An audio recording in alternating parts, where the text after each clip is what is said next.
Paghingi ng mga panalangin sa mga santo, biblikal ba? Ngayon ay ipinagdiriwang naman po natin, no, ang Todos los Santos o Araw ng mga Santo.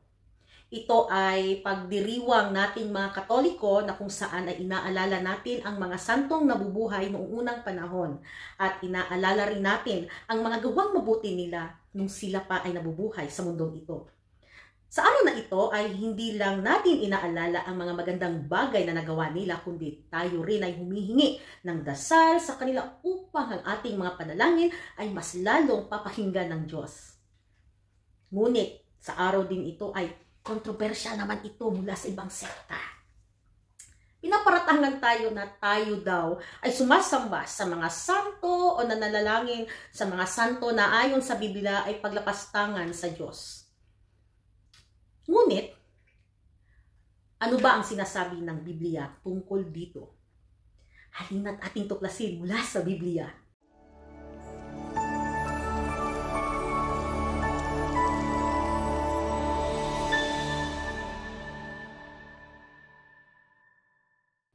Ano ba ang ibig sabihin ng saint or santo? The word saint was rendered in the Old Testament as kadhush or holy, or hasids, loyal, faithful, or pious, and in the New Testament as hijos, or holy one. At mababasa nga po natin sa Biblia, oo't kanyang iniibig ang bayan. Lahat ng kanyang mga banal ay nasa iyong kamay, at sila'y umupo sa iyong paanan, nang bawat isa'y tatanggap ng isang mga salita ayon sa Deuteronomy chapter 3 verse 33 at sa Job chapter 5 verse 1. Tumawag ka ngayon at may sasagot ba sa iyo? At sa kanino ka sa mga banal na babalik ka? Sa 1 Samuel chapter 2 verse 11, papatnubayan mo ang tapat sa iyo, ngunit ang masama ay isasadlak sa karimlan, walang sino mang magtatagumpay sa sariling lakas. At mababasa rin sa mga taga-Efeso chapter 5 verse 3 to 4. Kayo'y mga hinirang ng Diyos, kaya hindi dapat mabanggit man lamang na kayo'y nakikiapid o gumagawa ng anumang uri ng kahalayan o pag-iibot. Huwag din kayong gagamit ng anumang malaswa o walang kabuluhang panyanalita at pagbibirong di nararapat, sa halip magpasalamat kayo sa Diyos. Yan po. So, patunay lamang na may mababasa po tayong mga banal o santo sa Biblia. Ngayon, ay ating bigyang linaw ang pagdarasal natin sa mga banal o santo. May mga paratang. Una, ginagamit nila ang 1 Timothy chapter 2 verse 5 or Hebrew chapter 7 verse 25 bilang pagtutol na hindi na kailangan pang manalangin pa sa mga banal dahil ang Panginoong Hesukristo lamang ang nag-iisang tagapamagitan ng Diyos at tao. Pangalawa, ang pangalawang pagtutol, ang mga santo sa Katoliko ay matagal ng patay. At ayon sa Biblia, ay ang mga patay ay wala ng kakayahang magpuri sa Diyos. Ang mga patay ay hindi na magpupuri sa Diyos o sa Panginoon, na mababasa rin sa Awit, chapter 115, verse 17. Sasagutin natin ang mga isyong ito na ginagamit nila laban sa simbahang Katolika. Una, ang ating Panginoong Hesukristo, ang bukod tanging tagapamagitan sa tao at sa Diyos, ukol sa kanyang pagligtas sa atin. Ngunit maging si San Pablo man ay naging tagapamagitan rin sa mga tao sa pamamagitan ng panalangin. At mababasa natin yan sa Gawa, chapter 27, verse 23 hanggang 24. Sa pamamagitan ng panalangin ni San Pablo ay nailigtas niya ang kanyang mga kasama. Pangalawa, kahit sa lumang tipan ay naging tagapamagitan na rin ang mga propeta sa mga tao sa pamamagitan ng panalangin, kagaya ni Propeta Elias na kung saan siya ay nanalangin na umulan dahil halos 3 taon at 6 na buwan at halos lahat ng pananim ay natuyo na. Kaya noong nanalangin si Elias sa Diyos at umulan, ay ibinigay sa kanya ng Diyos ang kanyang kahilingan.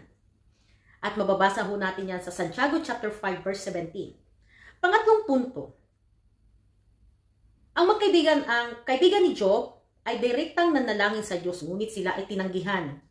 At pagkatapos ay pinakuha sila ng Diyos ng 7 turo at 7 tupa upang idala kay Job bilang alay, at ipanalangin sila ni Job sa Diyos upang mapatawad sa kanilang kasalanan. At mababasa natin yan sa Job, chapter 42, verse 7 to 8.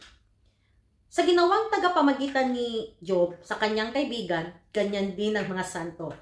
Sila ay naging tagapamagitan sa atin, hindi upang tayo ay iligtas.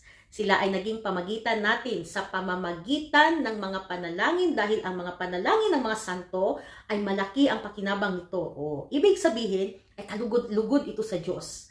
At mababasa natin yan sa Santiago chapter 5 verse 16. Malaki ang nagagawa ng panalangin ng taong matuwid. At sa Kawikaan, mababasa natin yan sa chapter 15 verse 29. At ang sabi dito ay, pinapakinggan ni Yahweh ang daing ng matuwid, ngunit ang panawagan ng masama ay hindi dinirinig. Kaya malaki ang naitutulong ng mga panalangin ng mga banal dahil sa pamamagitan ng kanilang panalangin ay mas lalong nadidinig ng Diyos ang ating mga panalangin. Ang paghingi natin ng tulong sa mga santo ay hindi pagsamba sa kanila, kundi ito po ay paghingi lamang po ng tulong upang mas lalong madinig ng Diyos ang ating panalangin.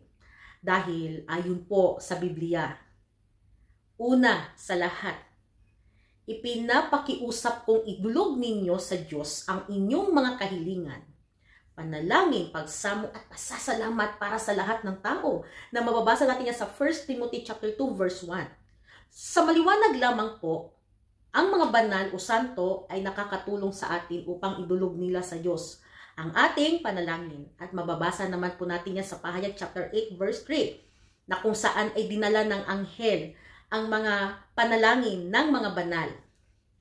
Atin namang sasagutin ang pangalawang bintang nila, na sinasabi nila na ang mga santo o banal na tao ay matagal ng patay, at alam naman natin na hindi kayang magpuri ng mga patay sa Diyos ayon sa Awit chapter 115 verse 17. Ngunit totoo kaya ang bintang ng mga ibang sekta tungkol sa mga banal o santo?